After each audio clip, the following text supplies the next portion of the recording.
Welcome again to my class. Today, my reading and writing skills students will let us understand what exemplification is and how it is used as a mode of paragraph development. So, as they will let us explain concrete techniques that can be used in exemplification. So, please check this out.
Good morning, everyone. We are the Bear Group, and today we will be talking about exemplification. So, what is exemplification? Exemplification is a pattern of essay development that uses specific instances, like examples, to clarify a point, to add interest, or to persuade. Exemplification provides solid support and strong evidence to prove the writer's main statement.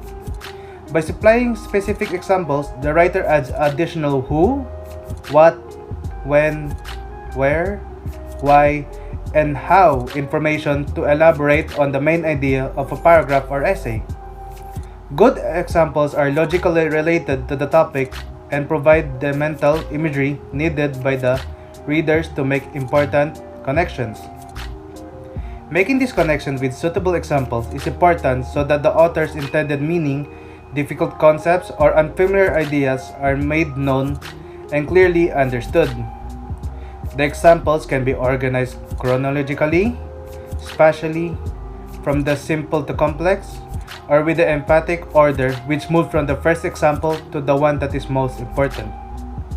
Examples organized chronologically are moved through time, while examples organized spatially are moved through space. Remember that there are three useful techniques in elaborating a topic or subject. Those are listing, enumerating, and giving examples. First is listing strategy, in which the writer develops a list of words and phrases, images, and ideas. The list may be ordered or unordered. Listing can help overcome writer's block and lead to the discovery, focusing, and development of a topic. Next is enumeration. An enumeration is a complete, ordered listing of all items in a collection. The term is commonly used in mathematics and computer science to refer to a listing of all the elements of a set. And lastly is giving examples. Like I said a while ago, exemplification means using examples to explain, convince, or amuse. Lending interest and information to writing, exemplification is one of the most common and effective ways to developing ideas. So, now we already know what is exemplification, right? Some of you will be asking what is the difference of illustrations and exemplifications? Aren't they both just the same? Well, the difference from those two is that illustration means to illustrate, to show, or demonstrate something clearly through the use of evidence. To exemplify means to demonstrate the use of examples.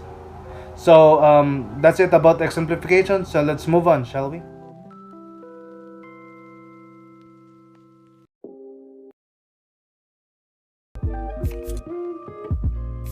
Hello everyone!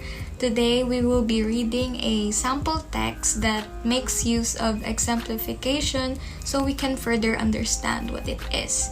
So the title of our sample text is Lenten Specialty Dishes, written by Mickey Phoenix. In a story written for a magazine, Rodessa Dawigoy La Chica once ordered binalay con laro, a Lenten specialty from Isabela, her home province. Relatives obliged her, even if it meant cooking the dish out of season. La Chica wrote about a type of kakanin or rice cake, a delicacy of the Ibanag, an ethno-linguistic group in the provinces of Cagayan, Isabela, and Nueva Vizcaya. Its language sounds like birds chirping, the words coming in fast and high-pitched. La Chica's essay won first place in the 2006 Doreen Gamboa Fernandez or the DGF Food Writing Award. The Blood Red Syrup. When the packet arrived, it was wrapped like most rice cakes, in banana leaves. What's inside looked like isuman or biko, but white and shaped like a rectangular pillow. La Chica said that binalay is made from malagkit or sticky rice, ground into white powder, then added with water, kneaded, shaped, and then steamed. In a separate container was the laro or the syrup. La Chica noted that probably only an Ibanag could prepare it correctly because the laro has to be blood red, almost watery and not too sweet. It's made by boiling coconut milk until the oil is expressed, and then adding sugar or molasses. In the sample text, Lenten Specialty Dishes, Mickey Phoenix makes use of exemplification. This is the process of enumerating and or giving examples. He then gives advice to which alternative dishes the readers or other people can eat during the Lenten season which fasting is observed. By using exemplification, he was able to concretize and make perceptible how Filipinos observe Lent. A very practical function of exemplification is that examples can make the abstract ideas more understandable to human perception. To concretize intangible concepts like love and sacrifice, you have to give examples that appeal to the 5 human senses like sight, hearing, smell, touch, and taste. In the case of the Lenten specialty dishes, Phoenix gives examples of food which then primarily appeals to the sense of taste that can serve as alternative dishes for the Lenten season. Mickey Phoenix shows us more examples of food and techniques using exemplification to give information. Mickey brought out the essay of Ige Ramos about cooking bacalao the Chavacano way. It's difficult to distinguish which parts are the exemplifications as there are many details. But there are some techniques to exemplification and that allows you to see the examples they put out other than just listing and enumerating them. If you look at the first paragraph of the Chavacano way, you would see a fact and 2 observations. An observation basically means reading the text and getting an abstract image from your 5 senses. The first would be sight, sound, smell, touch, and taste. The fact is that Chavacano is the language of Zamboanga. Then the 2 observations are the phrases cooking it in sizzling oil and because of the hissing sound. These give you a visual and auditory idea of how the procedure of the Chavacano way is elaborated, and it's through examples. In the second paragraph, there is an observation, enumeration, and a fact. The first line in quotation marks is the observation, because it gives you an abstract idea of its procedure. The enumeration technique is being used here for the ingredients. And as for the fact, adding potatoes, he said, is an influence from Mexico. Mickey's exemplification essay is more towards the informative essay, other than the argumentative essay exemplifications are usually used for.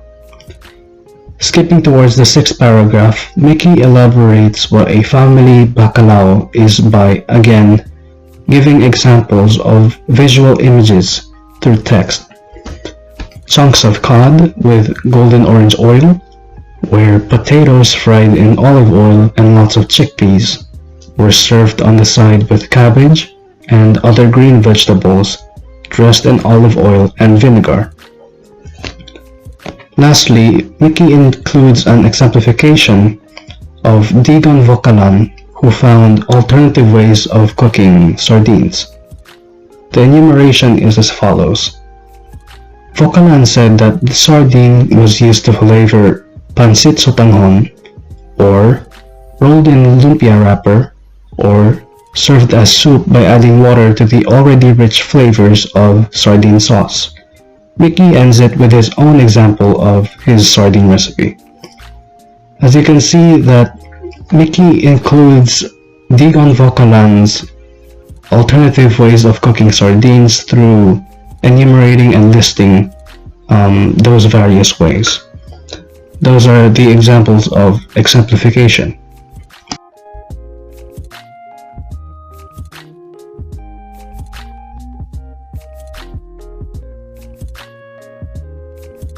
Hello everyone, Aziza here. So for my part of this video, I'll be discussing about the specific instances provided by exemplification to support a claim. The techniques I'll be mentioning can be used as evidence to establish credibility in your arguments. The first one is visual illustration. So obviously this is where you use your sight. This is the most important and foremost used human senses because using your eyes as a technique for exemplification may prove to be powerful in bringing your message across. You can use visual illustrations to concretize abstract concepts like poverty and love. In the case of poverty, you can use pictures of beggars on the streets knocking on car windows when the traffic lights are red. In the case of love, on the other hand, you can show pictures of couples holding hands, kissing, family bonding, friends, and much more. The next technique is facts. So, of course, when you want to support a claim or an argument, the most important thing you need are the facts. These are concepts, ideas, and statements that are generally assumed to be true, real, or existing. Facts given as examples are very useful in supporting your point as most people accept these facts as already part of reality that they are almost always uncontested. For example, to support your proposal of having air conditioner units installed in classrooms, you need to cite facts that the Philippines is a tropical country, so it is generally warm all year round, and that summer days, particularly in April and May, have temperatures of at least 30 degrees Celsius, which can cause dizziness and fainting spells. Next is anecdotes. So these are brief narratives within a piece of writing. They do not necessarily serve as a focus, rather as supporting points or claims that explains or elaborate the author's intended argument. Anecdotes are powerful instruments of persuasion. They are told based on the author's own memory and portrays him or her in a very relatable and understandable way because anecdotes humanizes the storyteller. Example, to explain the high premium given to education by typical Filipino families, one can narrate that the story of his or her own parents toiling every day just to have enough money to pay for the tuition fees of their children. You can also narrate how much effort parents or guardians exert in investing the student's education just so after graduating, the children would find success in their chosen field and pay their parents back in whichever form they can. That is all for my part. There are 3 more techniques and they will be discussed by Ronnie. Thank you. Analyzing. Analyzing is the process of breaking down a concept or idea into its constituent parts. When enumerating details, use them in, into, and focus on the minute parts, as opposed to zooming out when you see the big picture. When asked to write down about Christmas vacation, you can say that it was fun and eventful, enumerating details like singing Christmas carols to nearly all houses in the neighborhood, doing last-minute shopping at the nearest mall, wrapping gifts with ribbons of various sizes and colors, calling loved ones aboard who can't be with you in the country, eating some toots, noche buena during Christmas Eve, opening piles of presents and scattering ripped gifts, wrappers all over the floor, and finally waiting patiently for the new year to come. As opinions, as opposed to fact, opinions are individual interpretation of people on certain events, situation, ideas, or concepts. Opinions naturally vary from one person to another due to people's different backgrounds and personalities. While not as pertinent support as facts, opinions can still have power to make a claim, well-founded as these are first-hand reactions to review from people. When given a writing assignment on the K-12 program, for example, the writer can opt to cite reactions taken from interviews, such as students, parents, school administration, or even Department of Education officials. K-12 may not have favored since it entails more fees and infrastructures to be built, plus additional preparations, as this is set to precedent in the history of the Philippine education system. On the other hand, K-12 may also be garner positive feedback, as it could be potentially prepare students more both mentally and emotionally before entering college, and also equip them with more necessary skills to be global competitors in the chosen fields. Observations, similar to describing, observations also make a use of describing, appealing to the 5 human senses. Observation can be done anytime, anywhere. All you need is your 5 senses and nothing more. When describing the rainy season from your seat inside the classroom, for example, see how the rain falls down on the trees, leaves down, and roofs before touching the ground. Smell the rain intrusive odor merges with the smell of plants and red mud.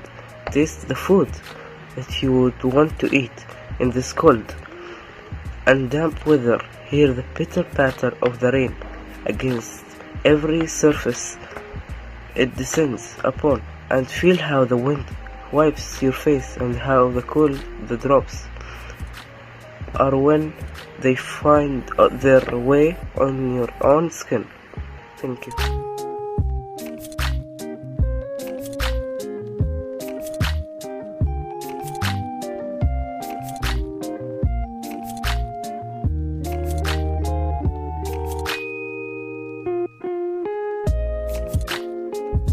There you go, mga students. You have heard the different point of views of my students.